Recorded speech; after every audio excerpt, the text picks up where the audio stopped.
Hello and welcome to Funny Science Fiction, the live edition.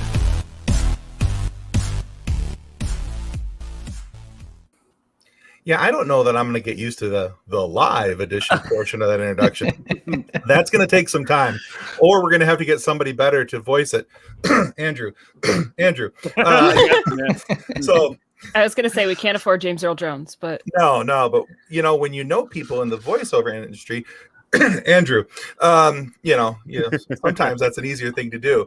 So welcome to Funny Science Fiction Live, guys. We're really excited to have you all here tonight and watching and listening in at home, playing the home version of Funny Science Fiction Live. But we want you to meet the audience here, who's in our little corral of funniness. So we have a couple of guests with us tonight, and our guests are the host of the voiceover coffee shop and the man whose name I was coughing just a moment ago, Andrew Morrison. Andrew, thank you for being here. It's a pleasure. Yeah, and then we also have the co-host of Within the Head of Fredd and Ending the Stigma. He hosts those two wonderful podcasts. Fredd Carroll. Fredd, thank you for being our guest as well. Thank you. Thanks for letting me come in. I'm not funny though. I'm not a funny guy. I think you're funny in your own way. Usually not in a PG way though. You're really challenging me tonight. Well, I have absolute faith in you that you can pull it off. I will. We're helping you expand your boundaries. Well, because see, when we were talking about what to do on the show tonight, he kept telling me he was a pro. So we're going to put this to a little bit of a challenge tonight and see. So John did like the new intro that John Wass is Kathleen's husband. That's the one that she said she can't control anymore. Yeah. But he's going to be commenting quite often. And then, of course, Mick said hi to everyone except for Fredd. That might have something to do with last night's show of Within the Head of Fredd. I'll let you guys find out that one on your own. I just hear the name Fredd, and I'm like, I get it. My older brother's name is Fredd, and I'm just like, every time you say it, I'm like, I don't get it. There is that. I understand not welcoming Fredd. Sorry. So before we get into everything else, and the reason why we have these two guys here, I have something I want to show off real quick. And there's a gentleman that I've been doing a little bit of work with. So he hosts or runs a company rather called Bark Art. So I got to back up a little bit so y'all can see this. He made this for me. Hope you guys can see that nice and clear. Oh, neat. Yeah, that is Thor's hammer. That's Mjolnir. And so he made this for me. He used to make them these really big ones, and I told him, I said, well, I want one that's more wieldy, one that's more, worthy for Tim to wield. Yes. What's it made of, Tim? It's actually made out of wood. It's called the company is called Bark Art. So it just has to be light enough that Tim can actually pick it up. It wasn't so much that, as Nathan has pointed out, I'm pure of heart. Thank you very much. Suck up. That's why I like Nathan. But anyway, if you go to Facebook and you look up Bark Art, these guys can do, if it's made out of wood, they can do it. They put it together, they send it out. They have some amazing stuff going on over there. But check them out. All the things they're doing. He has a Captain America shield that he's done. It looks really cool. But before they get super popular, you're going to want to get your orders in now. Throw some business their way. It's a nice up-and-coming company. And yes, Nathan, I am worthy. Thank you for noting it. All right, so. Suck up. That's right. All right, so we've got a little bit of a different tone here tonight with our two guests. We're going to play a little bit of a game with them. We asked them, instead of doing our regular interview style show where we bring somebody on, we ask them questions and, kind of our normal shtick, what we thought would be fun is to have these two gentlemen on from different podcasts, different lanes, and have them introduce to us the worst sci-fi in their opinion, and then try to sell us on it. They're not going to tell us the name of the show, but they're going to kind of sell us on it and why we should want to watch it and try to make it sound like a good sci-fi show or movie. Give us that sales pitch. Tell us what it is without telling us what it is. All right, so who wants to be guinea pig number one? Who wants to be first? Andrew, you're younger and better looking. Tribute, I suppose. And this is when we find out they actually picked the same show. Yeah, I doubt that. My show probably came out before Andrew was even born. Well, you know what? I did because I didn't ask them what what their shows were, because that would be cheating. So there's a possibility we could be sharing. My lovely wife says, "Hello, podcasters." Hello, Shayna. Hello. Anyway, I'll stop flirting. So He does it every time, I guys. won't. It's gross. I do. I flirt. She's the only one I get to flirt with. She gets it all. That's the way it works. All right. So go ahead, Andrew. Tell us about your worthy sci-fi. All right. So there's this man out in the middle of the woods, and he was never able to reproduce. He never had a child of his own. So he started to take forth his love of zoology and create this superhuman being, but it gets a little out of control, and the murders and the drownings and the teeth. But then they find out that they only have 3 days in order to destroy this creation, to keep it from reproducing and taking over the world. And I'll give you a hint. It's the sci-fi original. Oh. So not Zoolander. Okay. It's not a comedy. Not a comedy. Okay. All right. Anybody have any first round real guesses? Hmm. Wow. Dead silence. I am trying to think of No, I sci-fi have originals. one, but I was I going to give can't- them an opportunity to go first. So I have a guess. What Any is Tim's guesses? guess? Let's hear it, Tim. Did you say it was a sci-fi original, like a Sci-Fi Channel original? Mm-hmm. Oh, then my guess is going to be way wrong then. Okay, I was going to say Island of Dr. Moreau. But so it's definitely not that. Okay. Love of Zoology. All right. Do you have more hints for us, or is that where the hit train stops? His creation is of his favorite amphibious creature. No, amphibious. I guess this creature would be amphibious, but it wasn't originally amphibious. How would I say this? Does it have water in the title? No. Mm-mm. Kathleen, no Google searching. I am not. I don't believe you. I believe you, Kathleen. Thank you. I'm also just logged into our YouTube, not just to give us extra views. Juking the stats. All right. Let's see. Would it be animal? No. Mm-mm. So it's amphibious. So- It's amphibious now. It's confusing. It It is. is confusing. The Frog Prince.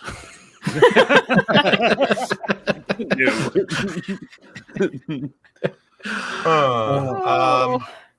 So it's not Sharknado then, because that's not amphibious. No, but close. Ooh, I got a close. Sharknado's close. So Ian Ziering is in it. No. That's a solid choice. He had the creature that was fused, right? Oh, it's a shark person? Mm-hmm. Wow. Oh. Shark Boy and Lava Girl? No. Street Shark. Nope. Oh, that's a really good movie, Shark Boy. Nathan I feel like I says saw the commercial for it once and did the no, I'm not watching that. Probably. The Incredible Mr. Limpet. All right, John says Sharktopus. Nope. Is that a thing? Is that actually a movie? Is I Sharktopus? hope not. I hope not either, because The shark was fused with the fetus of a human, not another animal. baby That made it shark, amphibious. do, baby shark, do. How many thousands of times have I heard that song? I want to go play in traffic for having just said it. So, okay, Nick, what are you finding in your Google history over there? Because he stopped talking and the head went down. I'm like, he's Googling. Oh, Nick. Is it a trailer park shark? It is not, but that is a movie I'm intrigued about now. I think you've just convinced me to watch a new So- movie that I'm going to hate. Is that like Trailer Park Boys meets Sharknado? I don't know.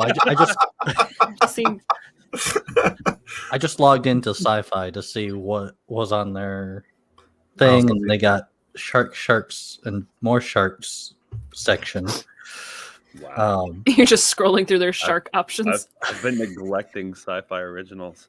Well, probably with good reason. Let's be fair. Okay, I give them a little bit of credit for Warehouse 13 and Eureka. Well, yeah, And that that's was about it. but that was when they were the Sci-Fi Channel. That was And not you know, Siffy. not Siffy. Once they became Siffy, there was other issues. All right. all went So there was downhill from a shark that was joined with a fetus. Mm-hmm. You know what? Is it I- Nightmare Shark? It is not. I Oh. got nothing. I am so in the dark on this one. So the scientist becomes the shark's father figure, and so, but then the discoverers of this experience have to defeat the shark to keep it from reproducing and taking over the world. So before we get to the point where you actually tell us what the name of the show is, this is a show you've watched, right? Yes. Okay, so this is one that you have suffered through and that you didn't just pick up and what? It had a lot of potential. I will say that the concept was good. The execution, not so much. And it's a show, not a movie. It is a movie. Okay, it's one singular movie. No offspring from the movie. No second part two. No sequels, No, nothing like it that. happened, and I don't even know how to describe the experience of watching it, but it happened, and I feel like the lack of a sequel is probably a better thing. So according to Six-headed Nathan, shark. it's So according where to- did you see it? Where did you watch it? In the movies? On No, I watched TV? it on Sci-Fi Channel Okay. on the Sci-Fi Sci-Fi Channel on original. TV. Yeah. back when Sci-Fi Channel was Sci-Fi Channel. Oh boy. Yeah, I have to say I really have no clue what we're talking about, and clearly it's not according to Nathan. I'll put that back up on the screen. The Adventures of Stephen Hawking and Shark Boy. Although I might watch that. Shall I build you a shark?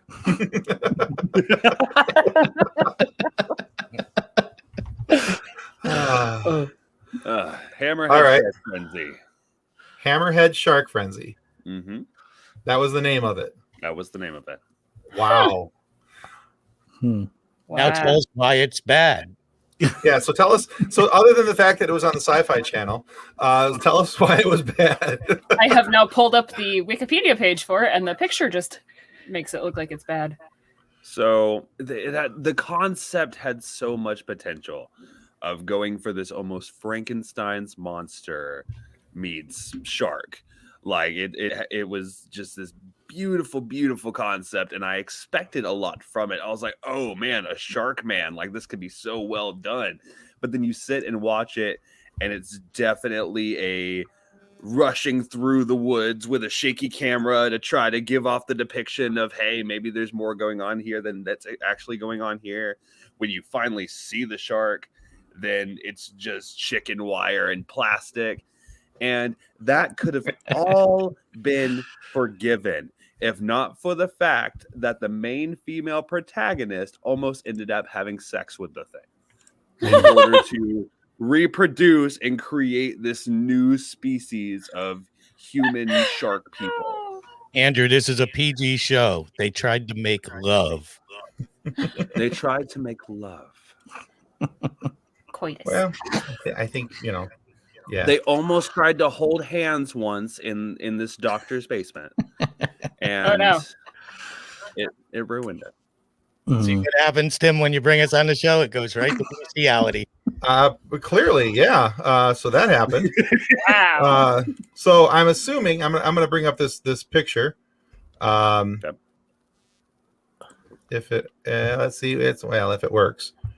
Your computer says no. Yeah, Don't pretty do much. it. Don't share this with the world. So is this the one we're talking about right here? Yes, it is. Half man, half shark, total terror. Yeah. All right. I would watch that. Well, it's a Hammerhead, you know. So, I'd rather watch Street Sharks. well, yeah. Ignore the YouTube comments, Tim. Sharkenstein's Monster. John, I know what I'm watching this weekend. Not with me, you're not. Sharkenstein's Monster. All right. Okay, so we have figured out one movie to avoid. Fred, what's your choice? Okay, so as you know, I'm not a huge sci-fi guy. Not a huge sci-fi guy to begin with. But, I do know that. But I went through a phase because I grew up with an uncle who owned a comic book store. So as a child, I was surrounded by comics. And what turned me off initially to sci-fi, just so you know, just a little backstory, is because I was huge into Howard the Ducks and Conan's and all those things. And then the movies came out and they ruined the comic. So I turned away from stuff like that. Now, I love Howard the Duck, the movie now. I don't know why. I don't know why. But because it's so awful, it's good. That was almost the movie I picked.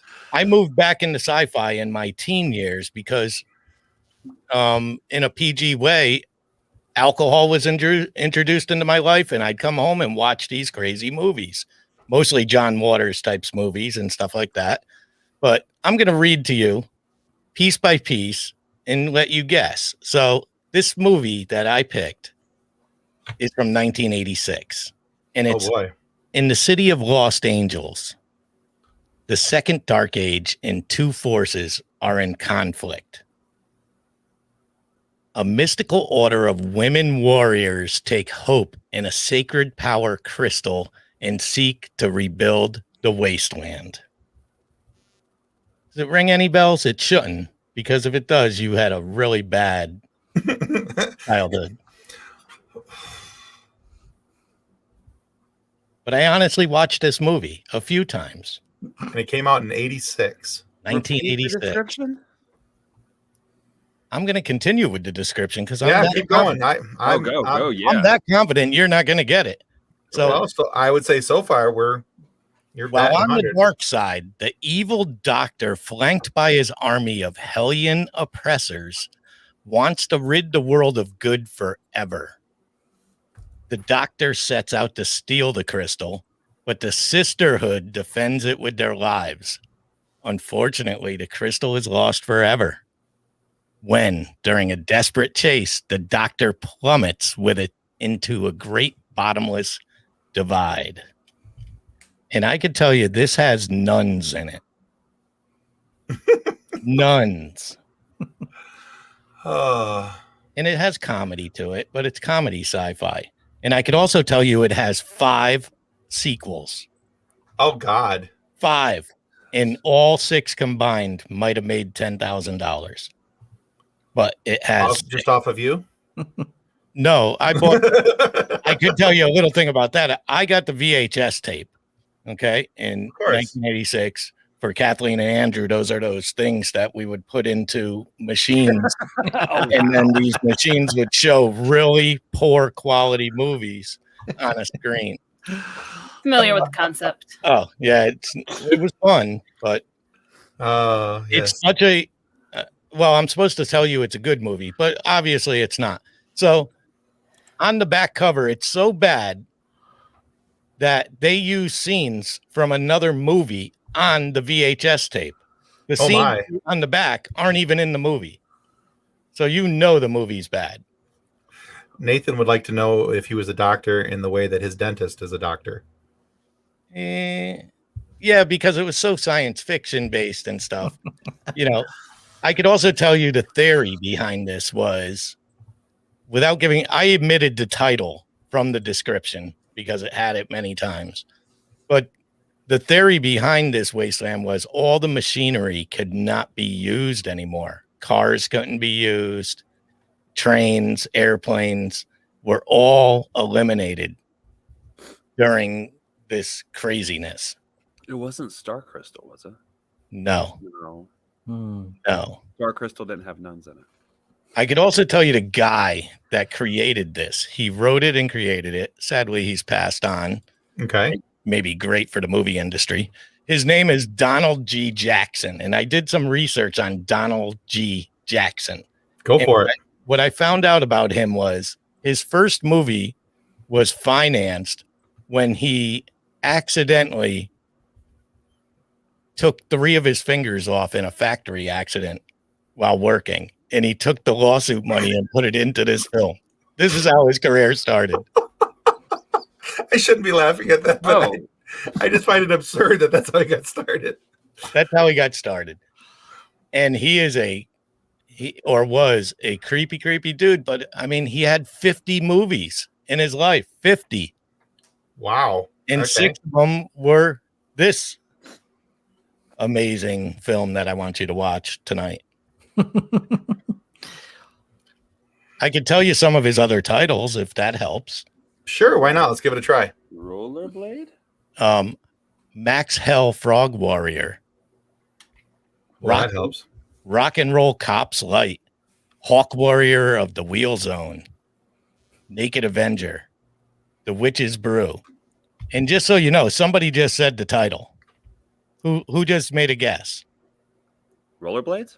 Yes, it is Rollerblades. Oh my god. Wow. This is Andrew pulling it out from the dark. There we go. All right. I watch a lot of sci-fi. This is Rollerblades. And it is horrible, but you have to watch it. You can't turn away. It's really bad. All right. So other than the obvious, what else made it horrible? Well, everything about from the writing, it started at the writing. It started when they said action. It just went downhill from there. And go. Right. And they should have just That said, sucks. but these guys clearly were making, they put a lot of comedy into it. And the nuns, the sisters that I mentioned, are the catalyst of the film. They are the crime fighters, and they're on rollerblades. Everybody in the film, it travels by rollerblade. Mm-hmm. And there's 5 sequels to this. 5. So there's a Rollerblade 5 out there somewhere. Rollerblade 6. There is Rollerblade all the way up to Rollerblade 7. And then after 7, there's the Legend of Rollerblade 7. And then there's the Return of Rollerblade 7. I did not know there were that many. Then there's Frankenblade What? Wow. and Roller Gator. He's got an alligator roller. Rollerblade 4, the blade rolls again. This guy is Nice. out there. Wow. This was one of those movies that I mixed in with my John Waters stuff. When I would come home late at night, I'd pop in a film, because it was either that or MTV back in 1986. Well, sure. And you pop it in, and I was either going to watch Divine or I was going to watch Rollerblade. And Rollerblade just fell into it. Divine was more to get my parents mad because nothing got a good old Mormon father more upset than a man that dressed in drag. Well, yeah, that would accomplish that. Yeah. Okay. It was 86 though, but you guessed it. See, so now I feel like a failure.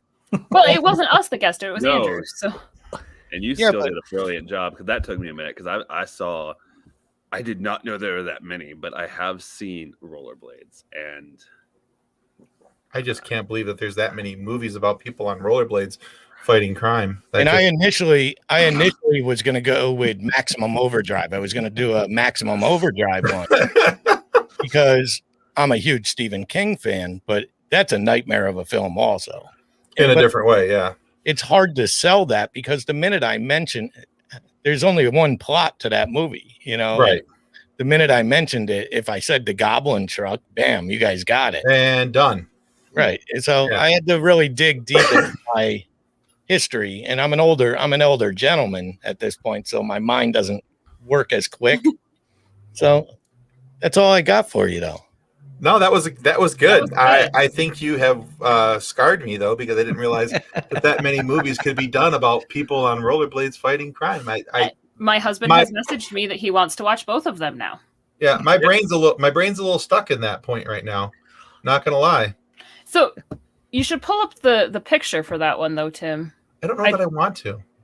I Yeah, messaged it to our chat. It's Well, what you really should do, anybody out there, after this show is over, go to YouTube and watch the trailer. And Andrew will appreciate this. Even the guy that does the voice, they clearly hired off the street. You know, this guy is not in a world. This guy is like, the nuns are coming to get you. You know, he's very bad. He's a really bad voiceover guy. There it is. Look at that. And there's a, you know, I know this is a PG show, so there is a lot of nudity in it, but it's that 80s nudity where I was looking at the 80s suit there and the high cut. Yeah. So Join us very next 80s. week for the live funny science fiction watch party of all rollerblade movies. All 19, all the time. All of them. Watch as our brains melt before your eyes. It's so bad. It's really good. Remember, Fred, just because you failed doesn't make you a failure. Hashtag rollerblade98. And this guy, I realized this. So as a screenwriter, I know I haven't mentioned my background yet, but as a screenwriter, a failed screenwriter, because I haven't sold anything in 20 years, this guy is dead. There's no reason for me not to take over the rollerblade industry and just go with it. Clearly, there's a market there, Fred, that you're ignoring. There is. I'm going to cut my fingers off tomorrow, try to sue someone, and make the next 8 rollerblades. But now they have to be like hoverboards or wheelies or. I mean, having seen the rollerblades, at least one of the rollerblades movies, if you did decide to cut all your fingers off, you could probably write it a lot better. Yes, most likely. Yeah. Funny Science Fiction Podcast does not endorse the watching of these films as they may cause cancer. All right. So, well, that's, yeah, I think you both brought something both interesting and yet scary at the same time to the consciousness of not only the host here on the show, but those who have been kind enough to watch us for the first half hour of this train wreck. So, my husband is looking up both of them and how we can watch them this weekend. Rollerblade 13, Fred rolls again. All right, so you guys tried to sell us on what sucks. So let's now move over to what doesn't suck. Fred, I'm gonna have you go first this time since you went last. But let's talk about the sci-fi that you do like. Well, and it that all you keep revolves. trying to come back to. The one film that changed me and brought me back from the comic, like I told you before, how the comic book to the movie turned me off to sci-fi because I didn't believe in cinema could recreate the stories I was reading. The one that brought me back was The Last Starfighter. Oh yeah, Last Starfighter. It was just like the comic. The comic was amazing. It was so much fun to read. It had it all, but then the movie really stayed true to it to a point. You know, for the most point, it stayed true. Comic books always have a little more freedom in them. You know, from even the Ninja Turtles. That's something that turned me off. I was a huge Ninja Turtle fan, but I don't know if you guys read the Ninja Turtle originals back in the 80s, but they Not were a ton of them. violent. They were pretty violent. You know, they weren't this comedy Disney type Ninja Turtles. Right, not the Nickelodeon style. But The Last Starfighter was a very important film for me to get back into enjoying sci-fi because I never even latched onto the Star Wars and all that early on. And probably because my parents were too cheap to buy me the toys. So I was jealous more than anything. They were too cheap. And they're not listening. They're not listening. They don't listen to anything I do. They haven't listened to me since I came out of the womb. All right. So Last Starfighter, actually, I think that's a really good choice. I haven't watched that movie in ages. Yeah, it's one of them you want to see more often. Yeah. You never stumble across it and you forget about it easily. But it really is a decent film in the sci-fi 80s. No, I agree. That's a very good choice. Very good. All right, Andrew, what's on your go-to list on sci-fi? Not quite a movie, but Okay. It only had one season, so I would technically Firefly. Yup. Mm, Yup. do love Firefly. Oh, Space Cowboys. Yeah. Firefly is something very, very near and dear to my heart. Probably my second favorite sci-fi series to ever be created, but that's only because I came out of the womb with a sonic screwdriver. So Doctor Who for the win. I But, get you know, you. I'm a big old Firefly nerd. Actually, I'm in the middle of moving right now, but in storage I have 2 different editions of the first season of Firefly, and then I have a big old Firefly poster. Love Firefly. Firefly can do no wrong. Nice. Until they decided to trick us with that Firefly movie that wasn't a Firefly movie, and I have feelings about that. But Firefly. John says, Yeah. curse the sudden but inevitable betrayal of the Fox network. So, personal story about Firefly. Mhm. And John's going to be really embarrassed and laugh really hard. So, 7 years ago today, John asked me to marry him while in Malcolm Reynolds cosplay. Ooh.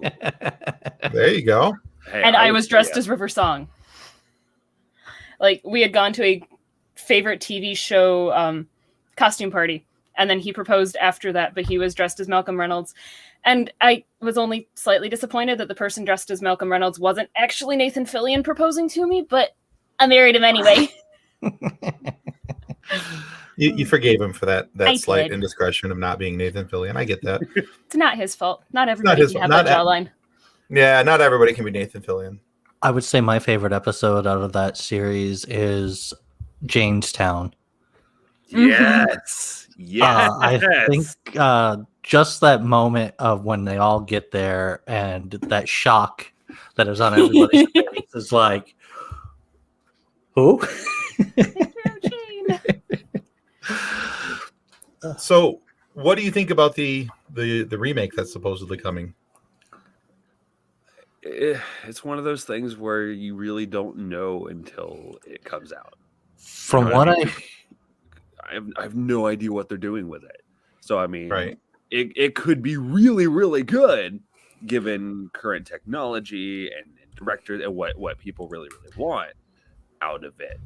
But it can also turn around and be this big disappointment. So I really can't make any form of judgment until I see at least a piece of it. Yeah, fair enough. What I heard is that it's 20 years later after Serenity. yeah. So it's not a reboot; it's a continuation. That's what I read somewhere. I don't Okay. know exactly. Because all I remember seeing about it is that there was something about Firefly coming back, and then seeing the immediate anger of all the Firefly fans that that this is happening now. So it didn't just continue years ago. So The conversation is still active and open, apparently. But if it does, it's Disney Plus that's doing it. right, I believe so. Yeah. So it'll either be really, really good or not. Right. Well, if they do it like we've seen with the Mandalorian, Right. If they get Jon Favreau on it, cool. Do it. right, I have never even heard of this of Firefly. ever. Whoa! Never even crossed my head. Oh, it is so Go good. watch all Well, 14 you're not a episodes sci-fi of it. guy though, so I can forgive you for that. Yeah, But- it just doesn't. But my kids are. My kids are tied into this science fiction and stuff, but it just doesn't resonate with me for some reason. I don't know why. Nathan in all caps. What? Sorry, Nathan. What's the Fredd? I'm a failure. I In failed. all caps, Firefly. And in case you're wondering, Nathan is Nick's brother. So, I'm a failure. Failure. we have sound effects now. Oh, I do. Oh, okay. I was like, hey, we got sound effects. How cool is that? Look at us being no, it's just Fred. Oh, that's our guest. We're gonna have to have him back every week now, and he's gonna have to. Making us run a feel like soundboard we're for us. special. I'm like, oh wow, we did something cool. Yeah, we didn't do anything cool. We did. We got Fred on here. That's a weird sentence. Yeah, we could do this one, Tim. I got one for you. Okay. Jeff Dwoskin. Name drop. I always have to run my Jeff Dwoskin name drop. Oh, Has he been on your show yet? yes, actually, he has. His episode goes. So Zach and Dylan from Some Nobodies, their episode drops tomorrow morning, and then the following week will be Jeff's episode. Okay, So I'm sure he's going to mention a few people he's met, and well, that's kind of Jeff's thing. Once you guys get to know Jeff, we always kind of tease him about being a name dropper. Jeff's a really good guy, hysterical stand-up comedian. He's got some really good stuff out there, but he has his own show live from Detroit, the Jeff Dwoskin Show, and but yeah, so he's not against a little name dropping every now and then. So. All right, so those are the sci-fis that keep you coming back. So there's Last Starfighter and Firefly. I think those are good choices because now I want to go home and watch Last Starfighter. You should watch Firefly, Tim. I could. I have the technology. A remake, Tim. A remake of the Last Starfighter wouldn't be bad in my mind if they could update it and just bring more to it, but I'm afraid that the video game aspect of it has changed so much.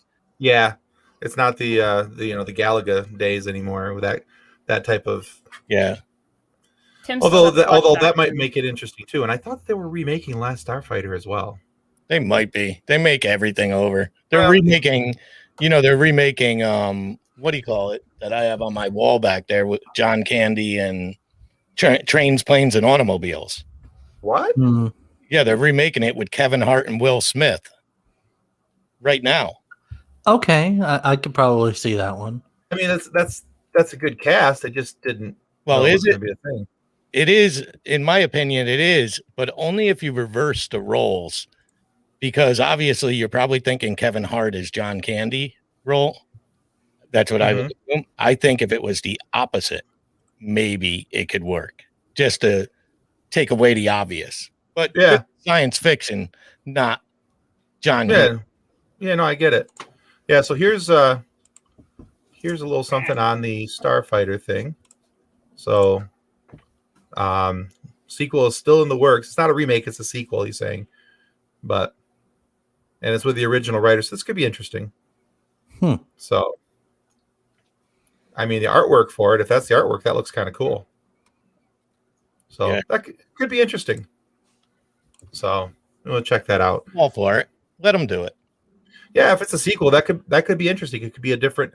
I'd rather a sequel than a remake, personally. Yeah, most things. Yeah, on something like this, because the original story was so iconic to me. But all right, well, let's talk a little bit of modern nerdery. So we talked about this in pre-show that. And actually, I think Kathleen wanted to talk about this, so I'm going to shut up. They announced the cast for Obi-Wan today. I know. I'm so excited. Sorry. Tone it down. So I'll bring up that image. You can keep talking. I binge watched 4, 5, and 6 again this weekend. Episodes 4, 5, and 6, because we started with 4, and it just felt wrong to stop before I got to the end of 6.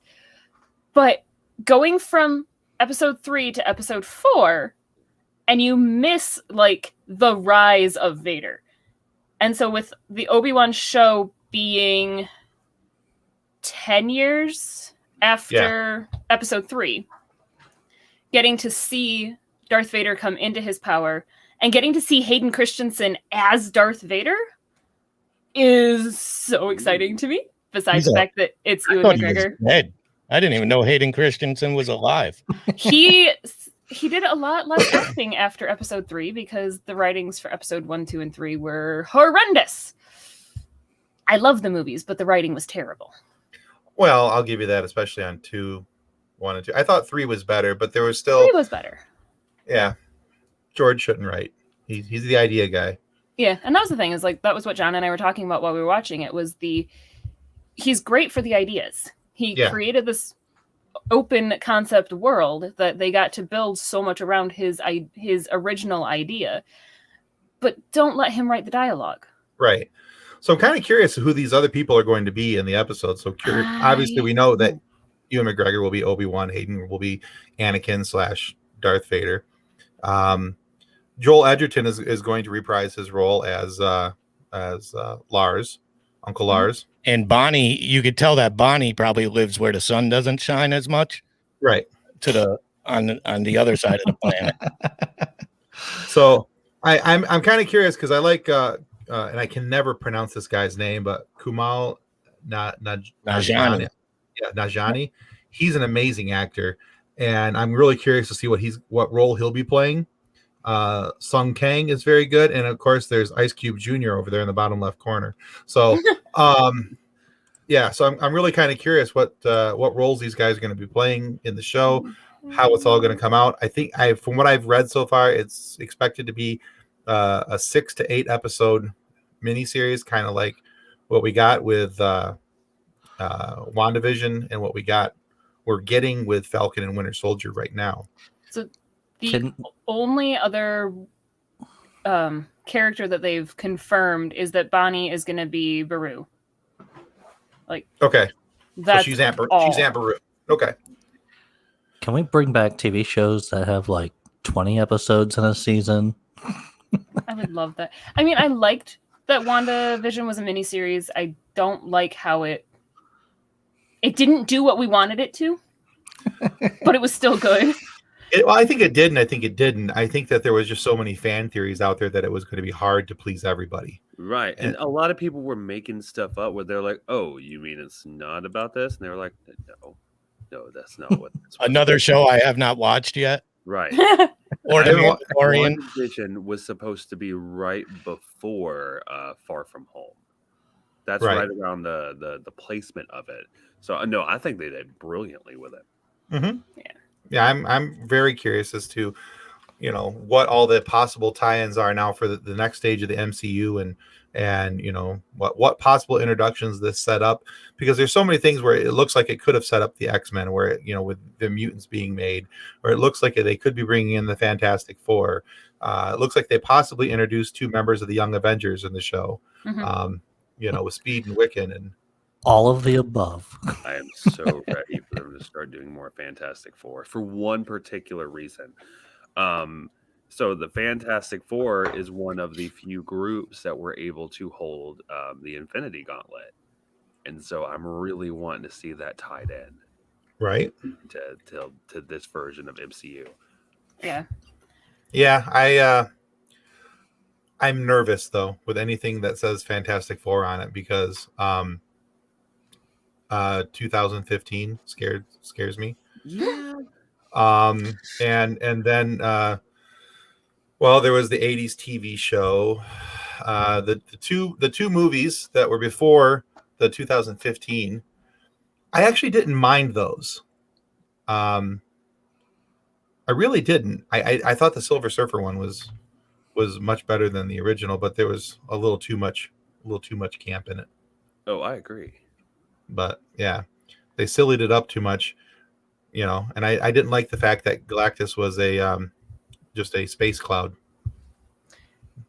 I am looking forward to the multiverse. Bring it all together. With the Doctor Strange movie? Yeah. I want all of my fandoms in one spot. Yeah, I think it's going to be kind of cool. It'll give us It's called Disney Plus. Exactly. It's called Disney Plus. Just have them all on screen at the same time now. All right, so let's talk about some of the stuff that's coming up on Disney Plus. And Fredd, I know that you said you haven't watched WandaVision or The Mandalorian, but is there anything that's coming up? I'm going to watch Lord of the Rings first, and then, because I haven't watched that either yet. Seriously, it's a solid choice. It's a good movie. There you go. The books are better. I haven't seen a minute of Harry Potter either yet, so I'm okay with that. That can wait. Lord of the Rings is first. I read the books, so I'll go to the Lord of the Rings, and then I'll slowly move through the years from 20 years ago. I'll catch up to you by the time we're in our 80s. There you go. Yes, John. Yes, we need a good Doctor Doom. Okay. Absolutely. John, what would your fan casting of Doctor Doom be? That's what I want to know. That is a dangerous question for him. I have half of an imaginary cast for a Fantastic Four that I would like to see, but I'm curious who you would like to see for Doctor Doom. Actually, I have an idea of who I would like to. Yes, Scott Curtis. This is a live broadcast. Hi, Scott Curtis. Bring you back up there for more than half a second because I got a little handsy with the mouse. Getting a little click happy over there. I did get a little click happy. Actually, I have an idea of who I would like to see play Doctor Doom because I would like to see him play a bad guy role, and I think it'd be fun. Waiting for an answer from John Wass. I want to see Nathan Fillion play Doctor Doom. He's got now. If you compare him with the Doctor Doom, the guy who was in was it Mad Men or not Mad Men? John Hamm. Not John Hamm, the other guy. Anyway, but he was in the show with the doctors, the plastic surgeon show. But he played Doctor Doom in the first two movies. There's a similar look there, but Nathan Fillion could hit the sarcasm so much better. And I would like to see Doctor Doom played with a little bit. And Nathan Fillion has the ability to be a little more gruff in his voice in the way he approaches things. And I would like to see him kind of flex that a little bit in the Doctor I think Doom he character. would make a good villain. I don't know, but going comic book Doctor Doom, he's a little that dude is manipulatively evil. Yeah. I want to see Giancarlo Esposito. Isn't that okay? Is that how you say his name? I'm not sure. Gideon from Mandalorian, Chicken Dude from Breaking Bad. Yeah. Oh, Okay. yeah. I would like to see him as Doctor Doom. So you want to see Moff Gideon as Doctor Doom? Mm-hmm. That would be pretty cool. Nathan, this was a 10-minute banning. I'm sorry, Jim Carrey. We hate to have to kick you out at this stage of the game. I personally did like his role as Dr. Robotnik. I did too. Yeah. But not quite Dr. I wouldn't say it would be Dr. Doom. There are four people in the MCU universe who S.H.I.E.L.D. say would be the most hazardous villains of all time. And they are Venom, Doctor Doom, and there are two more, and I can't think of who they are right now. I was afraid of the Venom movie when it came out because of how badly Venom was done in Spider-Man 3. That really scared me. All right, so the one before that, John's comment, I have to agree with him on this. All right, here we go. I think I could see that. I kind of want to see Matt Smith take a stab at being a villain. It's an MCU tradition to have a doctor appear as a bad guy.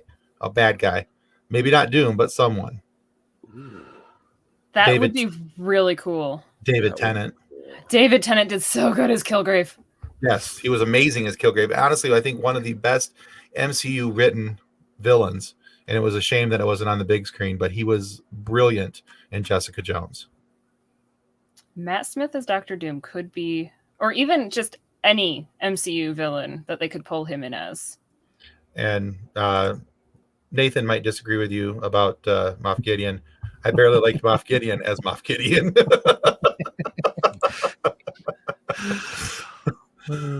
All right. Well, cool. All right. So, yeah, because I think that's one of the things that's going to scare a lot of people away.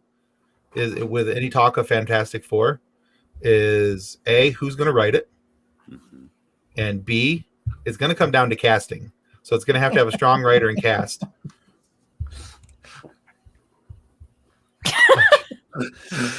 Oh, your brother's got issues, dude. I know. Yeah. All right, so let's talk about what's on the horizon for you personally in your own personal shows. We brought you guys on the show. I'm going to give you a couple minutes here for each of you to talk about your shows. Let people know who are listening, who you are, what you are, where you're from, what you're doing.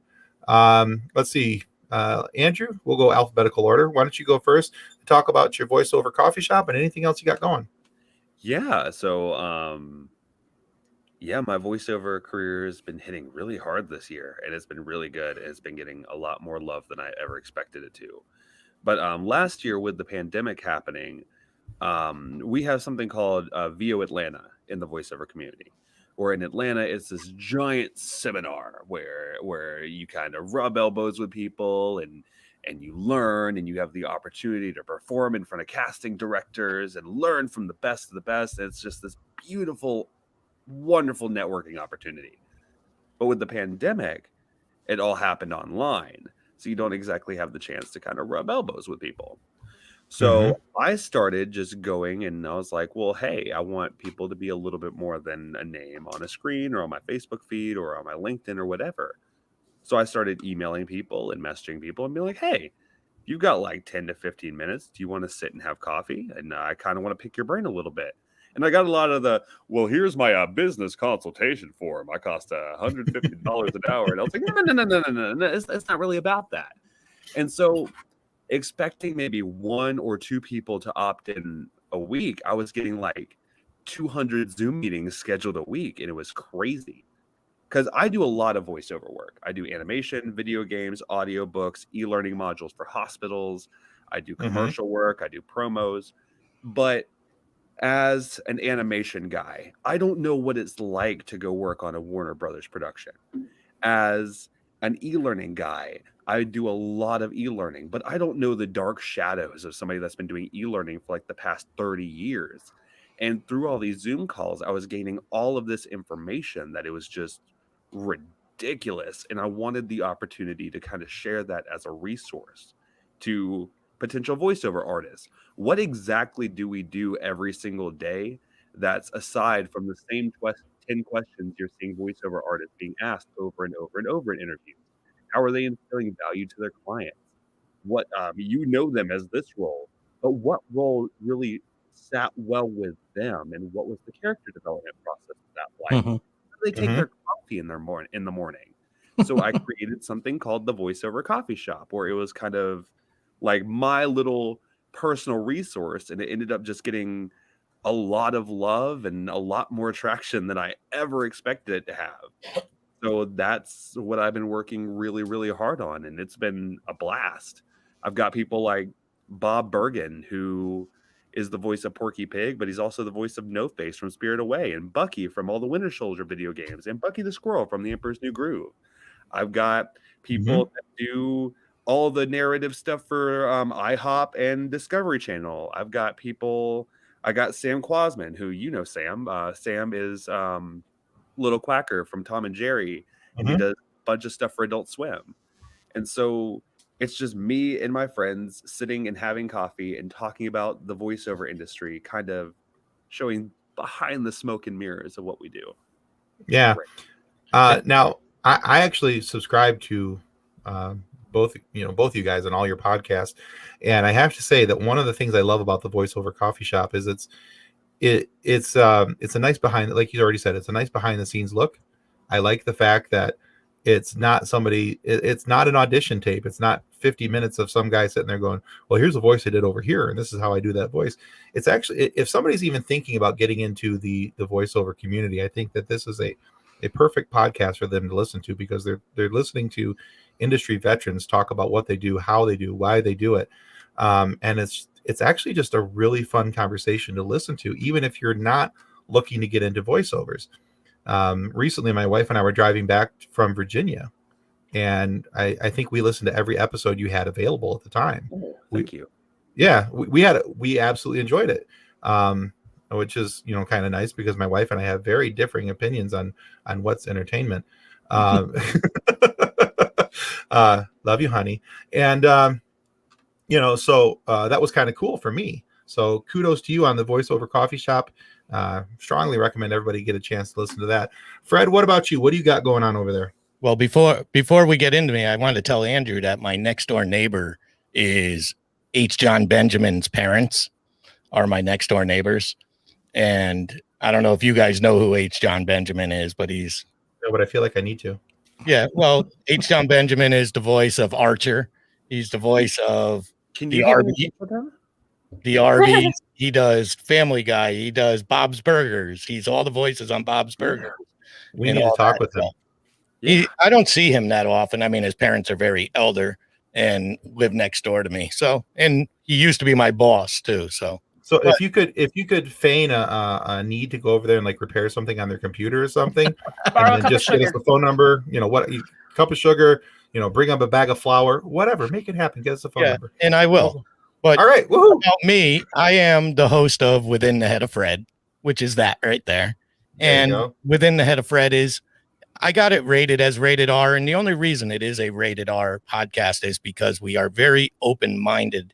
We speak about things that a lot of people do not speak about, but we usually are pretty compassionate about it to a point.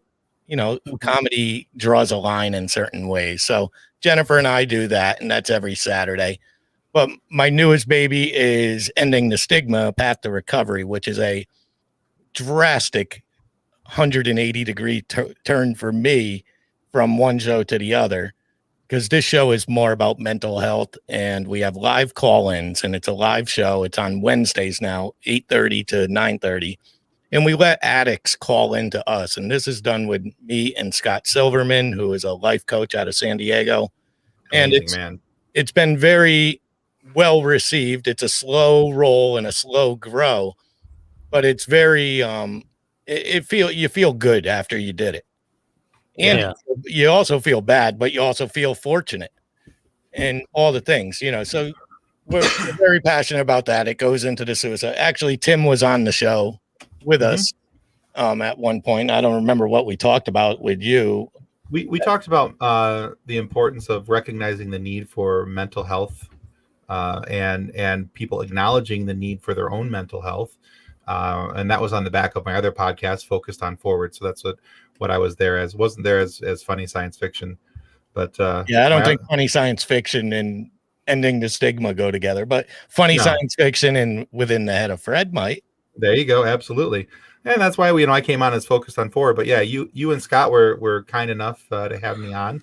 And I thought we had a really nice conversation that night. Scott's such an easy guy to work with. Anyway, he's got such a depth of knowledge about all that stuff. And he's lived it. He's lived that life, and he's open about it. And that's what it's going to take to change the mental health spectrum of everything, is just talking about it and ending the stigma. Stop stigmatizing people, whether they're homeless, suicidal, struggling with a life issue, because we've all been there. Maybe not to certain extremes, but we've been there on one end or the other, or you might be on your way there. So what you say today, tomorrow could change everything. So we just got to be a little more compassionate. But other than that, I'm a screenwriter, and I make my money writing books. Books are where my paycheck comes from. There you go. You just had a book come out too, didn't you? No, I have a book coming out April. When is my book coming out? April 13th. April 13th. I have it's my company's, it's my first published book as a publisher, and it's called The 70s 8-Track, and it's an anthology of 8 authors who took 8 songs from the 70s and wrote 8 different stories about it. So that's available on Amazon now. And I haven't written a full-length novel in quite a while, and I probably should get back on that. A little. Well, it's not like you've been busy doing other things, like other podcasts and talking to other people and trying to get shows up and going and surviving a global pandemic. That's right. And my children. My children drive me nuts. So, well, yeah. What they're supposed to do? Yeah. Well, not at 20. I don't know. I'm 28, and I think I still drive my mom nuts. So yeah. Well, I'm changing my phone number so she can text me from upstairs. My oldest is 22, and I don't think that has changed yet. So, he even moved away from you, and he's still annoyed. He did. But I always tell him that's his superpower. So, but all right. Well, hey, cool. Andrew, thank you so much for being on Funny Science Fiction. Fredd, thank you as well.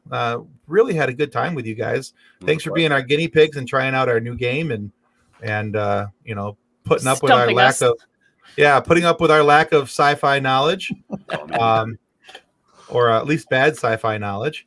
So yeah, I'd love to do this again. Yeah, we'd love to have you guys back again. And Fredd, you're funnier than you think you are, and you fit in well. Thanks. You done did it, sir. Thank you. Hold on. If nothing else, we're gonna have you back for the sound effects. Yeah. So I've got a lot of them. There you go. John, all if you're still listening, I need a sound effects board. There you go.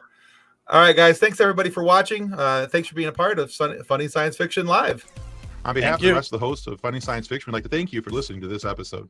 If you'd like to be a guest on one of our future episodes, please contact us by means of our Facebook group, Funny Science Fiction. You can find us on Twitter or Instagram using the handle @FunnySci-Fi, or you can go to DraytonAllen.com and click the Contact Me link at the bottom of the page. Thanks again. Hope you enjoyed the episode.